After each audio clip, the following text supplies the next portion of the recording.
Welcome back to our channel. ఈరోజు ప్రసన్న వాళ్ళ office వాళ్ళందరూ కలిసి టీమ్ లంచ్కి వెళ్ళారండి. ఎక్కడికి వెళ్ళారనుకుంటున్నారండి? లులు మాల్లో ఉన్న ఫైర్ స్టోన్కి అయితే వెళ్ళారు. వీళ్ళందరూ వాళ్ళ కొలీగ్స్ అనమాట. చూడండి ఎంత బాగా ఎంజాయ్ చేస్తున్నారో. మనకి పేరులోనే ఉంది కదా ఫైర్ స్టోన్ అని చెప్పి.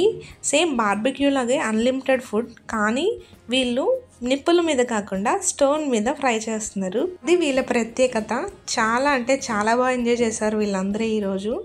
ఇలా బయటికి తీసుకెళ్తూ ఉంటేనే వాళ్ళకు కూడా రిఫ్రెష్మెంట్ అంటూ ఉంటుంది. అలా రిఫ్రెష్ అయ్యి ఇంకా వర్క్ రేపటి నుంచి బాగా చేస్తూ ఉంటారు. నేను చెప్పింది నిజమా కాదా? వెజ్ తినేవాళ్ళు వెజ్, నాన్ వెజ్ తినేవాళ్ళు నాన్ వెజ్, ఎవరికి వాళ్ళు కుమ్మేశారంట. ఈరోజు లంచ్ అయితే చాలా అంటే చాలా బాగుందని చెప్పారు ప్రసన్న. మీరు ఎప్పుడైనా ఫైర్ స్టోన్కి వెళ్తే ఆ ఫుడ్ ఎలా ఉందో నాకు కామెంట్ చేసేయండి. నేను కూడా నెక్స్ట్ టైం వెళ్ళినప్పుడు ట్రై చేస్తాను. Thank you for watching. Please like, share and subscribe. Video మీకు ఎలా అనిపించిందో కామెంట్ చేయండి. Thank you.